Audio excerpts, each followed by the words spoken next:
रात के लगभग 2 बजे का समय था। मेरठ की एक सुनसान गली में हर तरफ सन्नाटा पसरा हुआ था। हवा धीरे धीरे चल रही थी और कभी कभी कुत्तों के भौंकने की आवाज उस खामोशी को चीर देती थी। लेकिन उस गली में एक घर ऐसा था जो बाकी सब घरों से अलग था।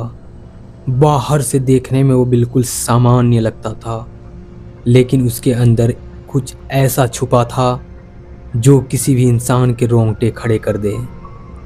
पिछले कुछ महीनों से उस घर के आसपास रहने वाले लोग एक अजीब सी बदबू महसूस कर रहे थे। शुरुआत में सबने सोचा कि शायद कोई जानवर मर गया होगा, लेकिन जैसे जैसे दिन बीतते गए वो बदबू और ज्यादा होती गई, इतनी तेज कि अब लोगों का वहां खड़ा होना भी मुश्किल हो गया। उस घर में एक बूढ़ा आदमी रहता था, दुबला पतला, चुप रहने वाला और हमेशा अपने में खोया हुआ। उसकी एक बेटी थी जो पास के स्कूल में टीचर थी। वह लड़की बहुत शांत थी और अपने काम से काम रखने वाली थी। रोज सुबह घर से निकलती और शाम को वापस आ जाती, लेकिन अचानक एक दिन वो दिखना बंद हो गई। पहले तो किसी ने ज़्यादा ध्यान नहीं दिया, क्योंकि अक्सर लोग शहर से बाहर भी चले जाते हैं। लेकिन हफ्ते गुजर गए, फिर महीनों बीत गए और वो लड़की कहीं दिखाई नहीं दी। जब पड़ोसियों ने उस बूढ़े आदमी से पूछा तो उसने बहुत ही सामान्य आवाज में कहा, वो बाहर चली गई है काम के लिए। उसकी आंखों में कोई घबराहट नहीं थी, बल्कि एक अजीब सी शांति थी।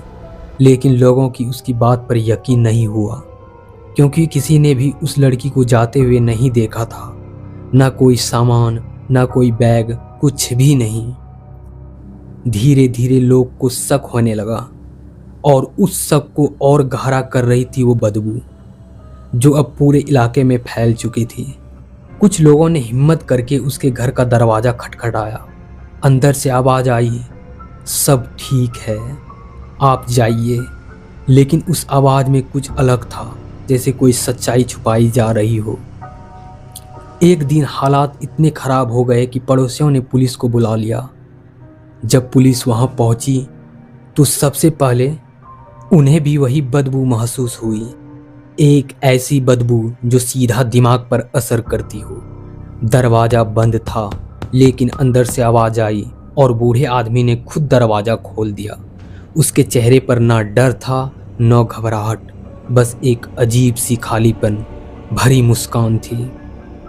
जैसे ही पुलिस अंदर आई, उन्हें कुछ अजीब महसूस हुआ। कमरे में बहुत तेज परफ्यूम फैली हुई थी, इतनी ज़्यादा कि सांस लेना मुश्किल हो रहा था। लेकिन उस खुशबू के पीछे भी कुछ छुपा हुआ था, जैसे वो किसी और चीज़ को दबाने की कोशिश कर रही हो। पुलिस धीरे धीरे घर के अंदर बढ़ी। हर कदम के साथ वो बदबू और तेज होती जा रही थी। एक कमरे का दरवाज़ा आधा खुला हुआ था। जैसे ही उन्होंने उसे पूरा खोला, उनके सामने जो था उसे देखकर उनके होश उड़ गए। कमरे के कोने में एक पुराना सा बिस्तर था और उस पर एक शरीर पड़ा हुआ था। लेकिन वो शरीर अब शरीर नहीं था, वो एक कंकाल बन चुका था। हड्डियों का ढांचा जो महीनों से वहीं पड़ा था। उसके आसपास मक्खियां भिनभिना रही थी और हवा में एक संढ़ात भरी हुई थी, जो सीधे दिल तक डर पहुंचा रही थी। वो लड़की जो महीनों से गायब थी, वो कहीं गई नहीं थी, वो यहीं थी, इसी घर में और उसी कमरे में। सबसे डरावनी बात ये नहीं थी कि वहाँ एक लाश पड़ी थी, बल्कि ये थी कि उस घर में कोई था जो पिछले 4 महीनों से उसी लाश के साथ रह रहा था, उसी के पास सो रहा था, उसी के पास खाना खा रहा था और बाहर की दुनिया से बिल्कुल सामान्य तरीके से बात कर रहा था। पुलिस ने तुरंत उस बूढ़े आदमी को पकड़ा, लेकिन उसने कोई विरोध नहीं किया। वो बस चुपचाप खड़ा रहा, जैसे उसे पहले से पता था कि अब सब खत्म हो चुका है।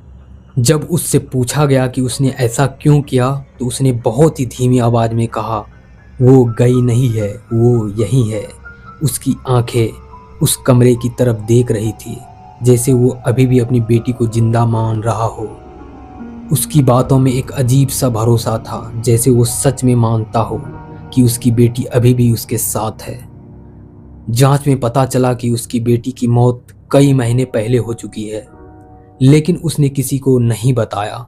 उसने उस सच्चाई को मानने से इनकार कर दिया।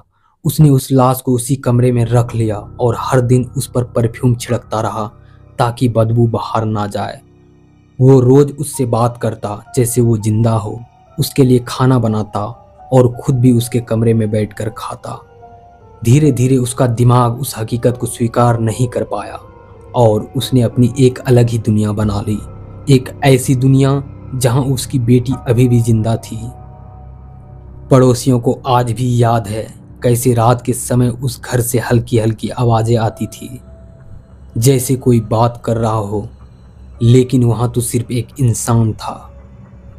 कुछ लोगों का कहना है कि उन्होंने खिड़की से उस बूढ़े आदमी को किसी से बात करते देखा था, जैसे सामने कोई खड़ा हो, लेकिन वहां कोई नहीं था। क्या वो सिर्फ उसका भ्रम था या फिर उस घर में सच में कुछ और भी मौजूद था? जब पुलिस उस लाश को बाहर ले जा रही थी तो अचानक कमरे का दरवाजा अपने आप जोर से बंद हो गया। सब एक पल के लिए रुक गए, हवा भी जैसे थम गई थी। उस पल ऐसा लगा जैसे कोई नहीं चाहता कि वो सच्चाई बाहर जाए। उसके बाद उस घर को सील कर दिया गया, लेकिन उस गली के लोग आज भी कहते हैं कि रात के समय वहां से अजीब सी ठंडी हवा आती है। कुछ लोगों ने दावा किया है कि उन्होंने उस खिड़की के पास परछाई देखी है जो धीरे धीरे हिलती है, और कभी कभी रात के बिल्कुल सन्नाटे में एक धीमी सी आवाज सुनाई देती है, जैसे कोई किसी को पुकार रहा हो, पापा। लोग कहते हैं ये सब सिर्फ वहम है, लेकिन जो उस घर के पास से रात में गुजरते हैं वो बिना पीछे देखे कभी नहीं चलते, क्योंकि उन्हें डर होता है कि अगर उन्होंने एक बार पीछे मुड़कर देखा तो शायद उन्हें कुछ ऐसा दिख जाए जो उनकी पूरी जिंदगी बदल दे। और शायद उस घर की कहानी अभी खत्म नहीं हुई है, क्योंकि कुछ सच्चाइयां मरने के बाद भी खत्म नहीं होती।